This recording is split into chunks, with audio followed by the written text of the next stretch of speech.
로봇 청소기 고민하시는 분들 요즘 로보락 S9 이름 정말 많이 보셨죠?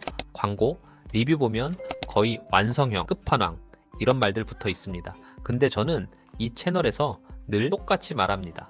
광고 말고 현실 기준으로 이야기하자. 오늘 영상 유료 광고 아닙니다. 제 돈 주고 6개월 넘게 써본 결과 솔직하게 말씀드릴게요. 작년에 제가 S8 리뷰를 올렸을 때 댓글이 진짜 뜨거웠어요.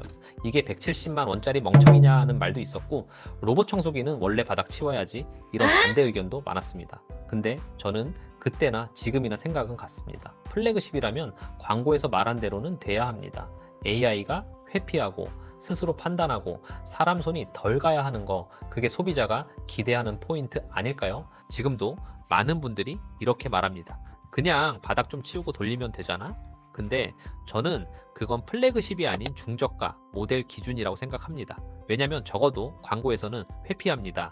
AI가 알아서 피합니다. 이렇게 이야기하거든요. 플래그십은 바닥을 치워야 굴러가는 기계가 아니라 치워놓지 않아도 일정 수준은 스스로 회피해주는 기계여야 합니다. 그래서 170만 원이라는 가격이 붙는 거죠. 그리고 다른 브랜드의 플래그십들도 AI 회피, 3D 인식 같은 기능을 핵심처럼 강조합니다. 하지만 실제로 비교해보면 아직 완성형이라고 부르기엔 조금 부족한 게 현실입니다. 결국 중요한 건 이 정도면 됐지 라고 말하는 게 아니라 아직 부족하다고 솔직하게 인정하는 것, 저는 그 후자 쪽입니다. 제가 회피력에 집착하는 이유가 있습니다. 아이 키우는 집이라면 다 공감하실 거예요. 하루에도 몇 번씩 장난감이 바닥에 널브러져 있죠. 눈을 잠깐만 돌려도 다시 어질러집니다. 이게 현실이에요. 육아하면서 실시간으로 치운다는 건 불가능합니다. 그래서 퇴근하고 집에 와서 멈춰있는 로봇 청소기 보면은 진짜 욱합니다. 그래서 저는 회피력을 단순한 기능이 아니라 생활 속 편리함의 기준으로 봅니다. 흡입력보다, 걸레질보다 저는 이게 진짜 플래그십을 가르는 핵심이라고 생각해요. 그래서 저는 다시 테스트를 했습니다. 작년 S8에서 멈췄던 그 전선, 그 색종이, 충전기선, 얇은 옷, 이걸 이번에도 똑같이 바닥에 깔아봤어요. 왜냐면 이게 실제 일상에서 가장 자주 마주치는 장애물들이니까요. 특히 아이 키우는 집이라면 더 그렇죠. 그리고 S9, 6개월 동안 시간대도 바꿔가면서 집 정돈 상태가 조금씩 다른 상황에서도 계속 반복해서 돌려봤습니다. 결과는요?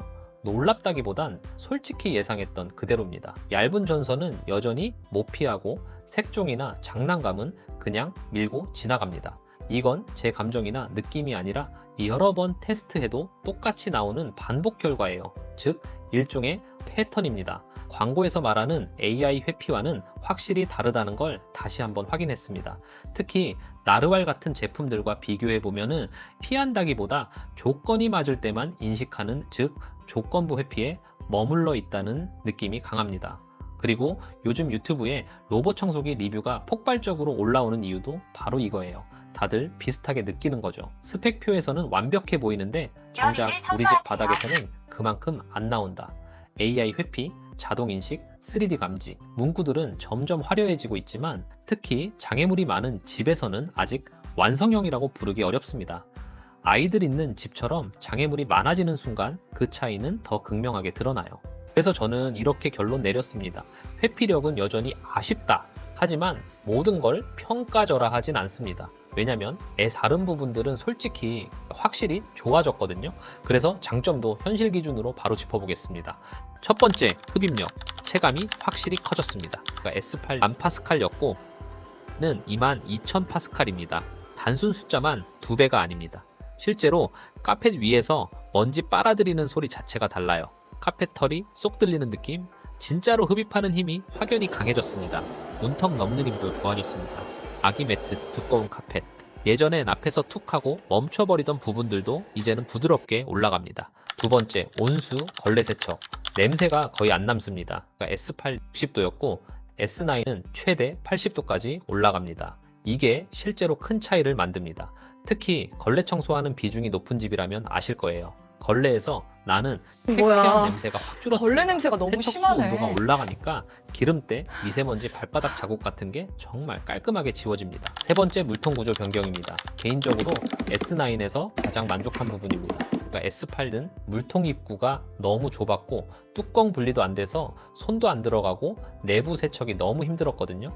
근데 S9은 뚜껑이 열리고 안쪽까지 손이나 소리 들어가니까 역한 냄새가 확 줄었습니다. 물통 관리 안 되면 진짜 냄새 장난 아닙니다. 네 번째, 회피력 자체도 S8 대비 좋아진 건 사실이다. 제가 회피력에 엄격한 기준을 가지고 있어서 그렇지 S8에 비해서는 분명 좋아졌습니다. 예전에는 그냥 물건만 보여도 멈추던 수준이었다면 S9는 멈추는 빈도가 확실히 줄었습니다. 단 충정이 얇은 종이처럼 기본적으로 어려운 장애물은 여전히 인식이 약하다. 이 부분은 솔직하게 말씀드릴게요. 다섯 번째는 AS입니다. 이 부분은 로보락이 확실히 타사 대비 안정적이에요. 로보락은 현재 하이마트 오프라인 매장에서 AS 접수를 지원합니다.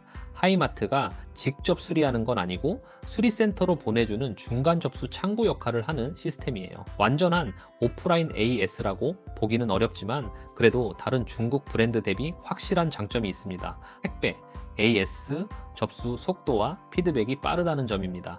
저도 실제로 점검을 맡겨본 적이 있는데 택배 수리 피드백 전체 과정이 드림이나 에코백스보다 훨씬 안정적이고 빠른 편이었습니다. 직구 브랜드처럼 연락이 안 된다, 센터가잉 어디 있는지 알 수 없다, 이런 불안감이 거의 없어요. 정리하면 이렇게 볼 수 있습니다. 완전한 프리미엄 AS는 아니지만 타사 대비 가장 빠르고 안정적인 서비스 흐름을 가진 브랜드다. 정리하자면 이렇게 말씀드릴 수 있을 것 같습니다. 청소력은 확실히 진화했습니다. 하지만 회피력은 여전히 업데이트가 필요합니다. 스펙표만 보면 완성형처럼 보이지만 생활 속에서는 아직 한계가 분명해요. 특히 아이 키우는 집처럼 바닥이 실시간으로 어질러지는 환경에서는 이 차이가 훨씬 크게 느껴집니다.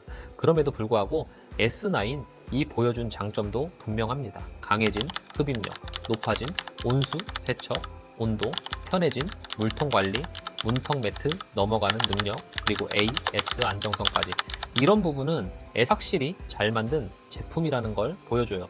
하지만 회피력만큼은 아직 현실 속 문제를 완전히 해결했다고 보긴 어렵습니다. 저는 이 부분이 플래그십의 가장 중요한 기준이라고 생각하기 때문에 이번 영상에서도 다시 한번 짚고 넘어갔습니다. 저는 이 채널에서 광고보다 현실 기준을 이야기합니다. 비싼 기계를 사더라도 그걸 제대로 쓰는 사람이 될 수 있게 돕는 채널, 그게 아껴드림이 추구하는 방향이에요. 기계 스펙은 매년 바뀌지만 생활 속 기준은 변하지 않습니다. 앞으로도 직접 써보고 직접 비교해보고 생활 속에서 진짜 필요한 정보만 담아서 가장 현실적인 리뷰로 돌아오겠습니다. 좋아요와 구독, 그리고 여러분의 경험 댓글도 큰 도움이 됩니다. 현실 리뷰 계속 업데이트 할게요.